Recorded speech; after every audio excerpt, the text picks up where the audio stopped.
The sun dipped below the horizon, painting the Marrakech sky in fiery hues. The Baba Gnau, a majestic gate, stood witness to the daily ebb and flow of life. Sunma, her eyes downcast, hurried through the throng, her thoughts a whirlwind of anxieties. Their paths converged in a moment of impact.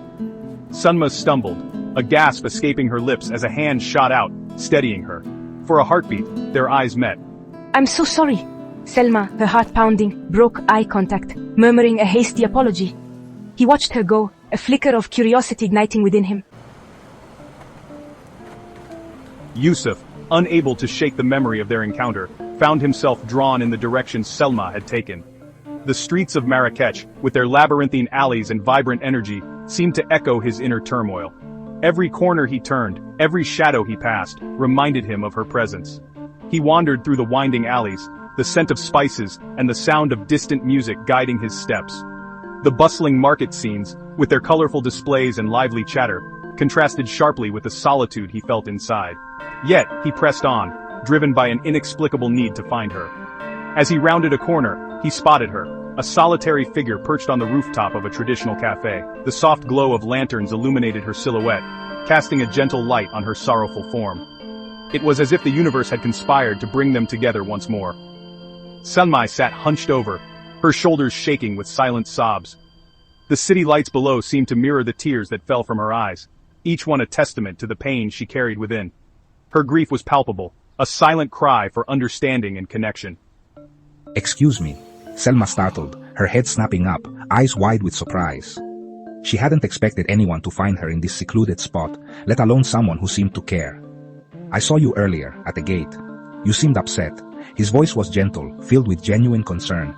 He wanted to reach out, to offer her a lifeline in her sea of despair. Selma nodded, a silent invitation to share the weight of her unspoken story. In that moment, a fragile connection was formed, a bridge between two souls seeking solace under the starlit sky.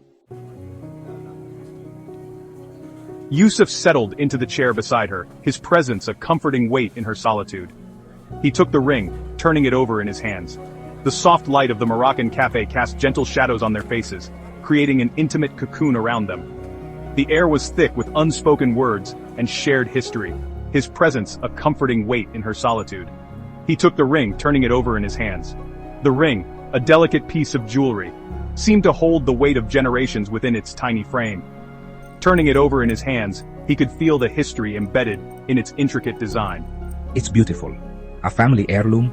The question hung in the air, filled with curiosity and a hint of admiration. Salma nodded, a fresh wave of tears welling in her eyes. The memories associated with the ring were overwhelming, a mix of joy and sorrow. It belonged to my grandmother. Her voice was barely audible, choked with emotion. It was supposed to be my engagement ring. The words carried a heavy burden, a mix of lost dreams and unfulfilled promises. Her family had arranged her marriage to a wealthy businessman, a man she barely knew. The arrangement was more of a business deal than a union of hearts. A man she barely knew. The distance between them was not just physical, but emotional, a chasm that seemed impossible to bridge. Her dreams of becoming a fashion designer were deemed insignificant. Her passion for creating beautiful garments was overshadowed by the expectations placed upon her. Gently. What about your dreams? His voice was gentle, yet probing, as if trying to unlock the door to her innermost desires. What does your heart desire? The question lingered, inviting her to explore the possibilities she had long buried. Solma looked at him, startled by his directness. No one had ever asked her that before, and the realization was both liberating and terrifying. As they talked, a connection sparked between them. سلمى، أنت تملكين روحا لا تقهر وشغفا لا ينطفئ. أنا معجب بك حقا. وأنت يا يوسف، أرى فيك روحا مشابهة. But their newfound solace was shattered in an instant. أبي. Panic surged through her. هناك غرفة تخزين خلف المقهى. ابقي مختبئة حتى يذهب. سأتعامل مع الأمر. سلمى, her heart pounding, slipped into the shadows just as her father reached the rooftop terrace. The night stretched on, agonizingly slow for Sunmi as she remained hidden. Every sound seemed amplified, every shadow a potential threat. Her heart pounded in her chest, echoing in the silence of the alley. She could feel the cold, rough texture of the wall against her back, grounding her in the present moment. The city that she once found enchanting now felt like a labyrinth of fear and uncertainty. Finally, after what felt like an eternity, she heard footsteps retreating.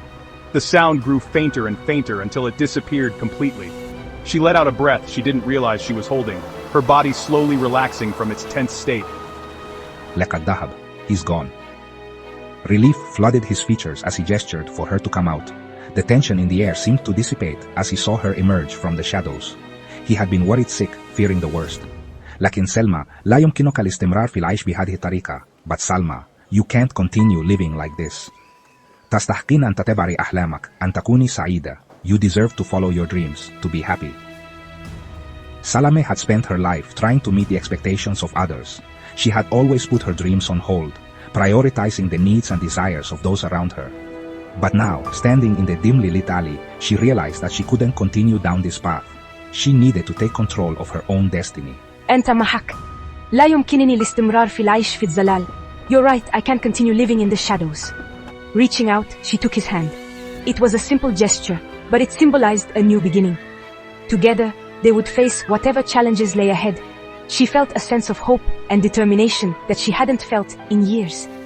A year later, Youssef received a letter inviting him to the grand opening of Dar Salma, a new fashion house in the heart of Marrakech.